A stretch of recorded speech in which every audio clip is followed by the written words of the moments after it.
The fire roared like a living beast, consuming the old apartment building with terrifying speed. Smoke billowed into the night sky, and the air was thick with the acrid scent of burning wood and plastic. Clara sat huddled near the alley where she usually spent her nights, her thin coat wrapped tightly around her to fend off the biting cold. She had become accustomed to the noise and chaos of the city, but something about this fire made her uneasy. It wasn't just the flames or the shouts of the crowd gathering on the street. It was the sound of a baby's cries. Clara's head shot up, her heart pounding. The cries were faint but unmistakable, cutting through the din of sirens and shouting. She scanned the crowd, expecting to see someone running with a child in their arms, but no one seemed to notice. The sound was coming from inside the building. Her body moved before her mind could catch up. She dropped the threadbare blanket she'd been clutching and sprinted toward the building's entrance. "Ma'am, you can't go in there," a firefighter shouted,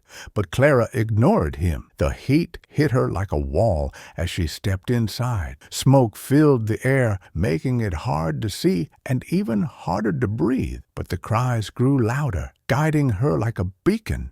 She climbed the stairs, each step a battle against the suffocating heat and her own rising panic. On the third floor, she found the source of the cries. Tiny baby girl lying in a crib, her face red and streaked with tears. Clara's chest tightened. She didn't hesitate. Grabbing a blanket draped over the side of the crib, she wrapped the baby tightly and held her close. "It's okay, little one," Clara murmured, her voice hoarse from the smoke. "I've got you." The journey back down was harrowing.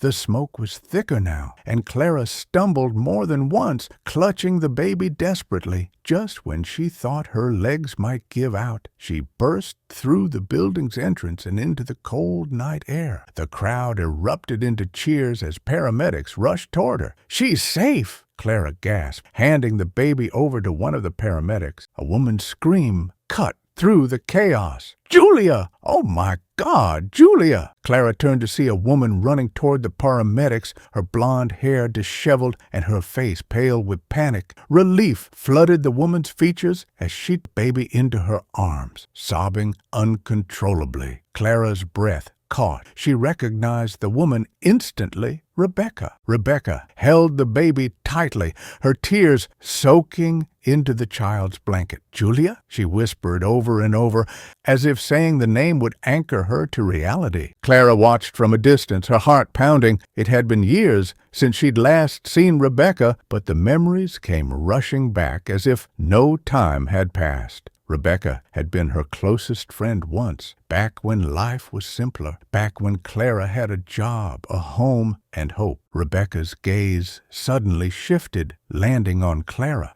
Her eyes widened in shock. "Clara!" Clara's throat tightened. She wanted to turn and disappear into the crowd, but her feet refused to move. "Hello, Rebecca," she said, her voice flat. Rebecca approached cautiously, still holding Julia. "I can't believe it's you," she stammered. What are you doing here?" Clara gestured to the burning building. "Saving your kid, apparently." Rebecca flinched at the bitterness in Clara's tone. "I didn't know you were still in the city," she said softly. Clara shrugged. "Where else would I go?" Before Rebecca could respond, a paramedic intervened, insisting that Clara sit down and take some oxygen. Rebecca watched silently as Clara was led to the back of an ambulance, her expression unreadable. Later that night, Clara sat on the ambulance's back step, the oxygen mask resting in her lap. The fire had been extinguished, and the crowd had dispersed, leaving the street eerily quiet. Rebecca appeared again, this time without Julia. "She's with my husband," Rebecca explained, as if reading Clara's unspoken question. "He's calming her down." Clara nodded, but said nothing. Rebecca hesitated, then sat down beside her. "Thank you," she said quietly. "You saved her life." Clara gave a bitter laugh. "Just doing my part, I guess." Rebecca frowned. "Clara, why didn't you tell me?" Clara interrupted, her voice sharp. Rebecca stiffened. "Tell you what?" "About her." Clara's eyes burned with unshed tears. "About Julia. Why didn't you tell me she existed?" Rebecca looked down, her hands twisting nervously in her lap. I didn't know how, she admitted. You were gone, Clara. No one could find you. Clara's hands clenched into fists. You didn't try hard enough. Rebecca's voice broke. I thought I was helping. Social services were going to put her in foster care. I couldn't let that happen, Clara. Couldn't. Clara turned away, unable to look at her. You had no right, she whispered. I know, Rebecca said, her voice trembling. I know I should have done things differently, but it's not too late, Clara. We can fix this. You can be part of her life. Clara didn't respond. She couldn't trust Rebecca, not after this.